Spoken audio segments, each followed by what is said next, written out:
Today, I thought I should go over a quick tutorial on how to navigate Blender to help you better with your classes. So, as default, this is how Blender pops up. Um, once you click onto it, that middle screen does disappear. You start with your default cube, your light, and your camera.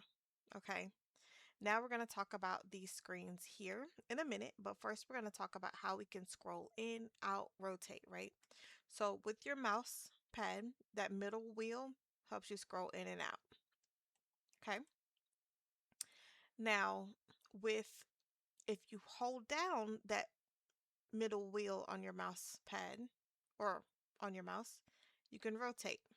So I'm scrolling in and out to zoom in and out, and I'm holding it down and I'm just moving my mouse. It does that. Now if I hold shift, hold down my mouse pad, I can move like this. So those are the ways for Blender. Or you can use these here to zoom in and out. I don't recommend it. I don't do it. So that's why I don't recommend it, because it's too much of moving your mouse pad to one area and then going to here and then going to here. And it's just too much. I always say you have to get used to your keyboard in order for you to become good at Blender. You cannot get good at Blender and you're going back and forth from this to this to this, and it's too much. Now, um, couple things with zooming in and out. I know sometimes you guys do have, and I'm just gonna add in a cube just to show you what I mean. It might not do it for mine um,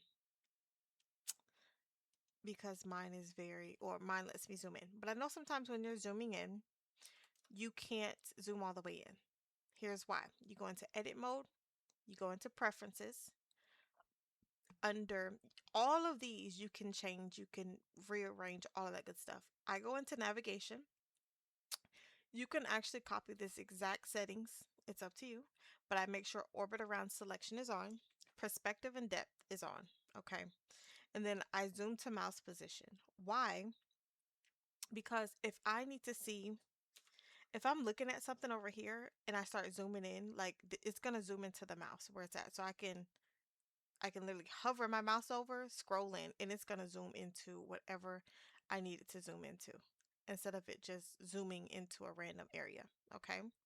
The orbit around selection means that if I have this selected, the cube selected, it's going to orbit around that. If I have this big one selected, it's going to orbit around that one. If I have the camera selected, it's going to orbit around the camera. Okay. Now, this screen here, there's a couple tabs up here. I always stay in either the layout mode or animation mode, but we're going to start with layout because we are beginning. We need to learn this. This is called your 3D viewport. This screen right here where everything takes place is called your 3D viewport, okay? This over here is called your outliner, and it says it right here. So if you ever, let's say if you ever end up erasing that screen there, you would just click on this up top, outliner. That's how you get it back. Oops, sorry, I'm opening up Windows. This down here is your properties tab, okay? This is your timeline. This is how Blender default pops up, okay? If you need to make another screen, which I always make another screen on the left side, but that's me, because I need to see my animation, my dope sheet. So you would go from anywhere, it doesn't matter which corner. As soon as these crosshairs pop up, you can add another window. Just click and slide. Same thing with here, click and slide.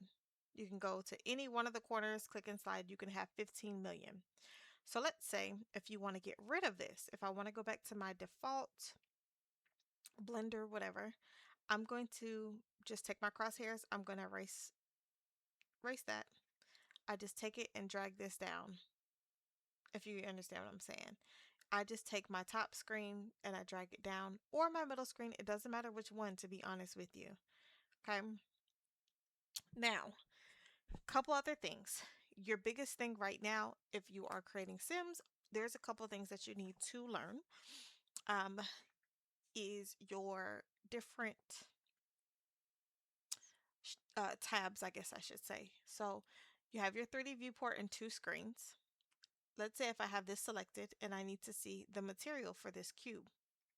You can select them on there. You don't have to always go over here. I never select. Sometimes I do. Sometimes I don't. I never select this up here. Go into, I always select on the screen, on the 3D viewport screen. So I'm going to change this window to shader editor. And I'm going to add a new material to this, which this has a material right now. I just clicked on this. See, like this one, this is your just bound box that I added in. You can create a new material to it if you want. Okay. But I'm not going to do that. I'm going to create a new material to this. So I'm going to change the color to red, which you can't see right now. And the reason being is because you're in solid mode. There's no colors that's going to pop up here. So speaking of which, let's talk about up here. You have your viewport shading, which is your wireframe. So whenever we say look at your viewport shading, this is what we mean. Okay. This is wireframe mode. Everything is see-through. This is your solid mode. There's no colors. Everything is solid gray. There is a way to make it different colors, but we'll go into that later. Mostly people who build and things like that, they use that. Then you have your material preview, which it lets you see your materials. No, it's not your final render. It's not your final render, okay? And then this is your render. Now, you pretty much only want to see this screen here to see how your image is going to look like with your camera, okay? You don't want to work in rendered until your scene is set up and done. Why? Because Blender will crash on you. Your computer will continue to crash and it'll crash. Just three words. It'll crash, crash, crash. You don't need to work in rendered preview. Sometimes we do, sometimes we don't. Okay. So I'm going to go back to solid mode. Okay. So as you can see, I have my red on. So whenever we're saying, hey, your shader, this is what we mean.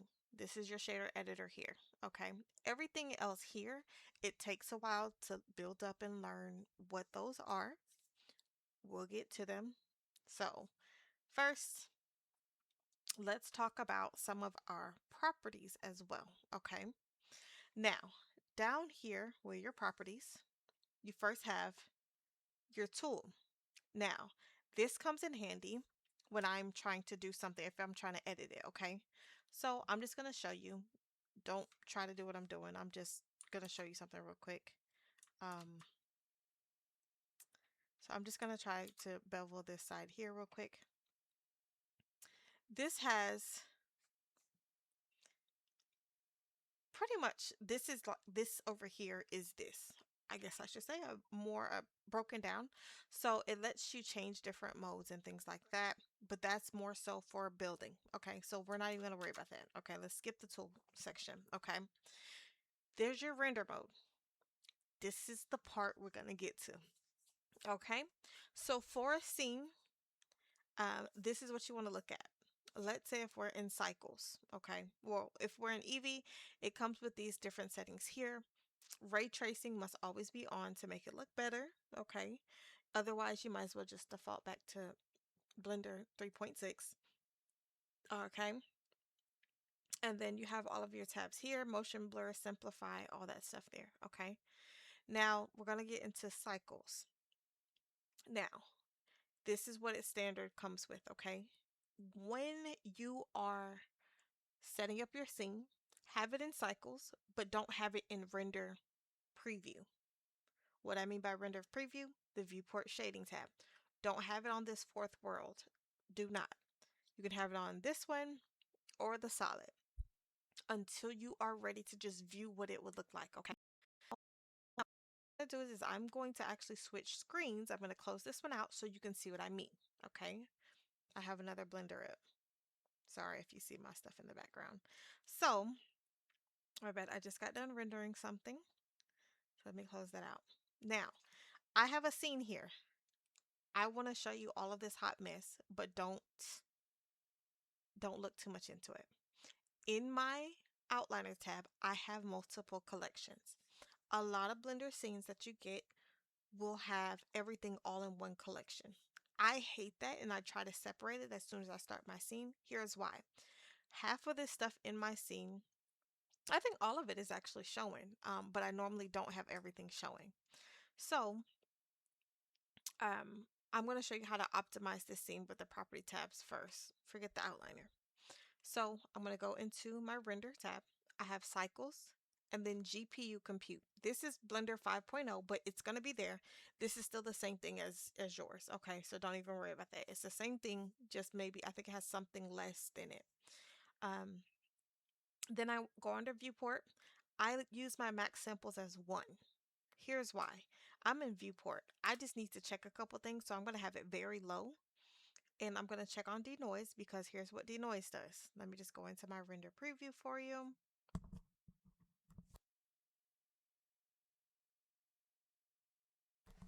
Any day now. So it's at 1. Okay.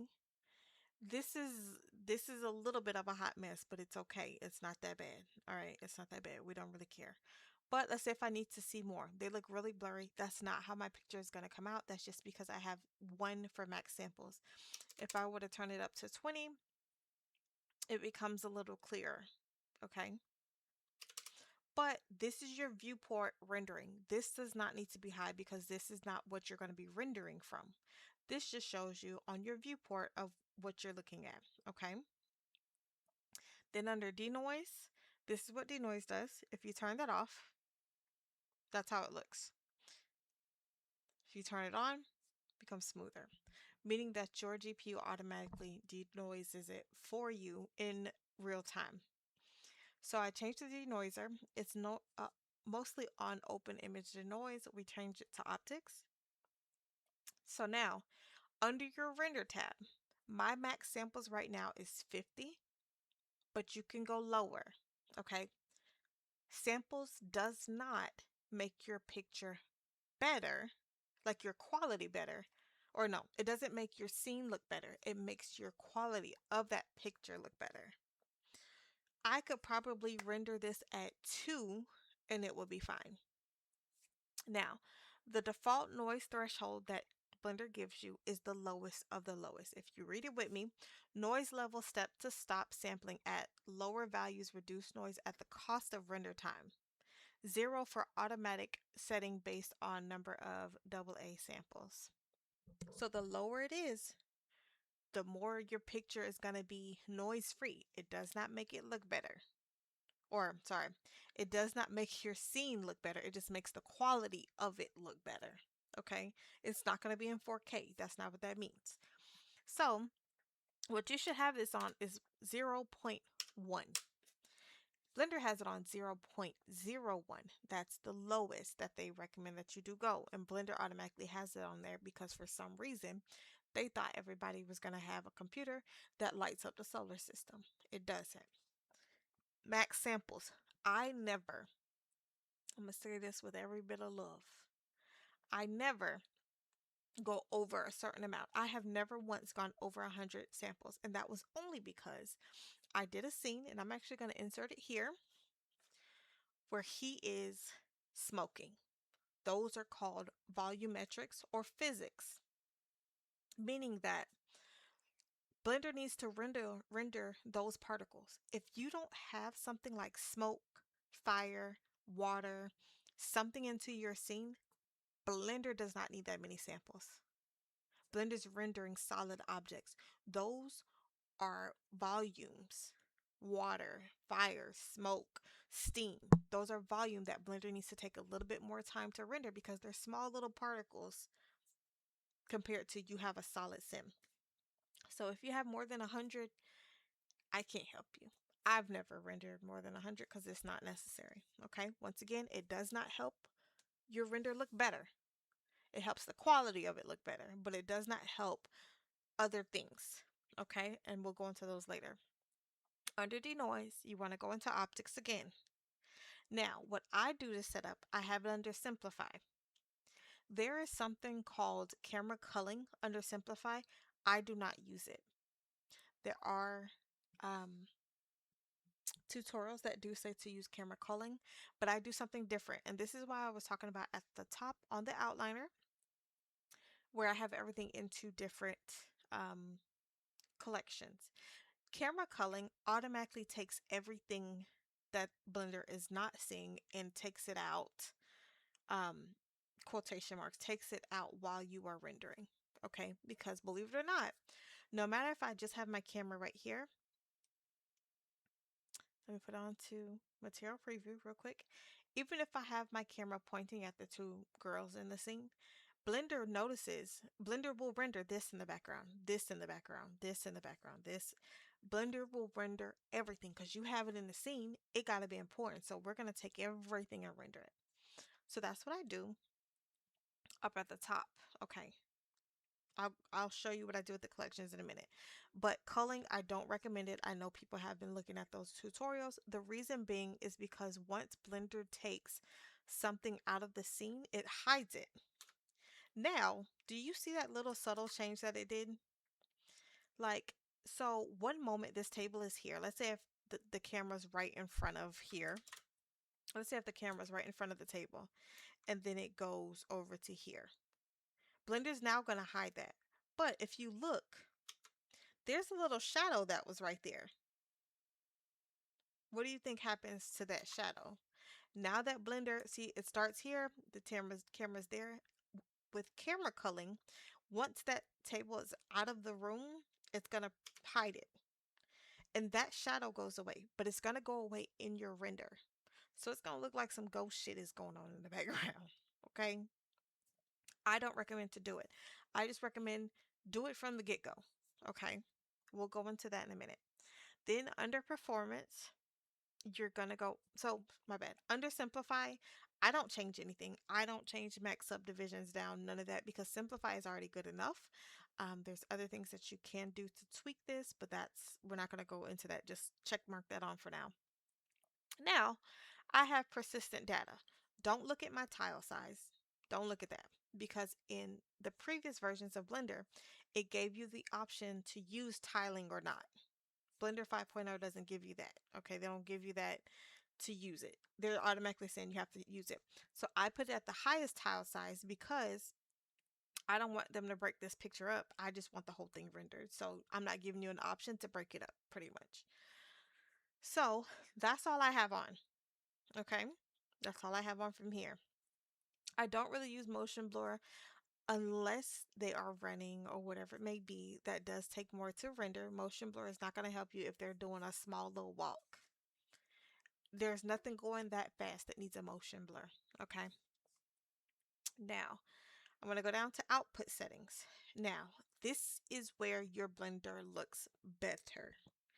Better quality is the resolution. Now, if you go up here to the format presets, they give you presets here. Mine by default, whenever I'm rendering something that's not on TikTok, would be that one, and it goes to your automatic. But what I'm going to be doing is I'm going to go back to the 1080 by 1920 because I'm rendering for TikTok. Okay. Now, you can change this to 4K. Just look up the setting that you want. Your render is going to take a lot longer. But the higher your resolution is on this page, the lower your samples need to be. If you get what I'm saying. The higher your resolution, if this is 4K, your samples need to be at like 20. Okay. You can even change your percentage to 200. I've never done it because I'm not making a movie that's going to be in the theaters anytime soon. I don't have Pixar money and I don't have time to waste like that. Think about people who do 200% resolution. They are typically working in EA. Hell, they're working in Netflix. Okay. They have a render farm where there's hundreds of computers that can render for hours and nobody's going to care. We only got the one. That's all we need. Now, what I did was this is render region. Okay. I put these two on. Okay. Crop to render region. Render region. Bam. What do you know? Okay. Then it just makes it easier for me so I'm not distracted by everything else, especially when your render preview comes on. If I click onto here, it doesn't render everything outside of there. It does, but I can see what my camera's seeing. So if you were the audience and you didn't know what was going on, or you didn't know what's about to happen in the scene, you just see this one clip. You don't know what's in that background. So I'm looking at just them two. I just want to see certain things. Okay. Now, your frame start and your frame end is here. It's in adjacent to your timeline, which is right here as well. I have mine here only because it's a continuation of another one. But you see 240 to 380? If I were to change this, it duplicates it. If I were to change it here, back to 240, it duplicates it. Okay, let me go back to solid mode before I end up crashing my computer. Now, here, time stretching allows it to go faster or slower. I keep it on 100, 100 of 100. Okay. And then here, your output settings. Now, some of them lets you, this is 5.0, it looks different. Let me just show you. Let me go to 4.3. Maybe I can pull it up real quick. So under my output settings, okay, this is how it default looks, okay? That's the default look of it. Click on it here. You're going to save it to whatever folder you want to save it to. Then PNG. So make sure file extensions is on. File extensions needs to be on. You're going to put in FFmpeg video. Why? Because you're rendering a video. If you're rendering a picture, you need it on PNG or JPEG, whichever one you want. I do PNG. Image sequence overwrite. That means that if you render a scene that's the exact same keyframes, the exact same frames, then it's going to overwrite it. You click that off. Now, in Blender 5.0, it doesn't have that option. I don't think it does anyway. I never saw it. So what I do is I just, once one thing gets done rendering, or I let me tell you the first thing. One thing gets done rendering, I just change the name of it once the video is done. Okay. And I'm gonna show you here. Sorry. So like here's my videos. I changed it 1, 2, 3, 4. Don't worry about that. 5, 6, just like that. Okay. Once it gets done rendering, I put it into there. Okay. Or I change the name. Or if you're rendering, just change this by one keyframe. So instead of 380, I would change it to 379. It will not overwrite it. Only if the keyframes are the exact same. Okay. Now let's go on to the next one. View layer tab. This is one that you're just going to have to play around to see. We'll go over this more in detail of what this is at a later date. Okay. This helps you at the end of your thing to make it look beautiful. Okay. We're going to skip scene. You have your world. This shows you, if I go into viewport shading, this is my world that's in the background, that HDRI or whatever you have in that background, that's what that is, okay? You can change the strength down to make it darker, to make it brighter, all of that good stuff. Okay, we're going to switch there. We're going to go through. We're going to skip object. We're going to go over this more later. And then the rest of these here. But this is a part of your properties tab. Now, that's all I have for this navigation tutorial as of right now. If there's any questions on what to, oh, hold on, so sorry. The collection, what I was telling y'all from before. I was about to leave y'all, I'm not even gonna lie. So for the collection, I said collection. For the collection, what I do is when I'm in, see my camera's pointing at them, so we don't need to see the middle table. Okay, we don't need to see half of it. So I have it in collections here. So I have all my objects here. I actually have some stuff hidden, as you can see. It takes a little bit longer to do. Yes, it does. But my renders are 10 seconds a frame. And I have 50 samples. Okay, 50 samples, 10 seconds. That's the thing. And I'm going to actually prove it to you here and show you. So I don't need this. I separated everything by where it's supposed to, like where it's at. Okay. So I have here things on the floor that I don't need because it's not rendering on the floor. So see the boxes, this should be in it too, but it's not. But I make sure I turn off the render because this disables it in renders. And then this is the viewport. This disables it or hides it in viewport, just so that I know both of them are off, okay? Then the table with the computer is back here. If I were to take this off, it would take everything, but I didn't because it's pointing towards that, so I want to leave that. See, the middle table is gone, but everything is still here. So let's go see on middle table. The table's hidden.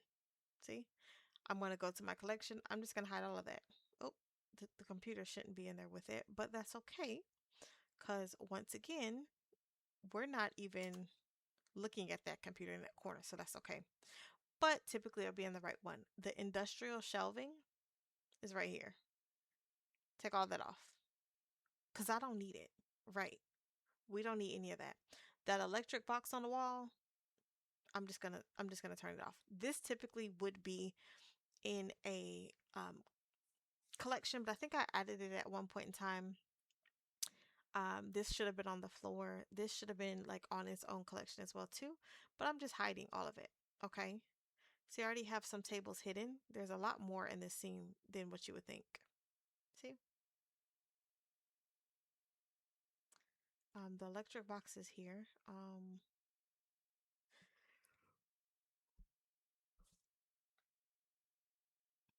So I would hide those too. So I have everything hidden that I need to hide. Okay.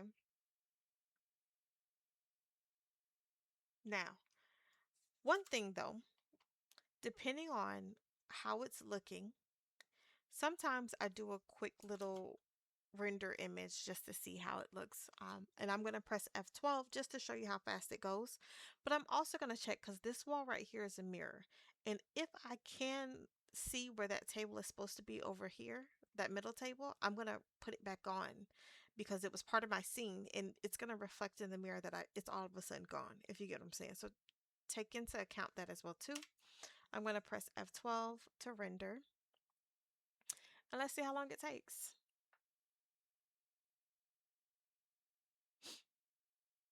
Oh, it's taking a little longer. Because this is the first render, it's taking a little longer, but still 14 seconds. And you can see that that table is missing, so I'm going to add it back into there for the next one, okay? But other than that, that is it. That's all we got. If you have any questions, please feel free to ask at any time. All right.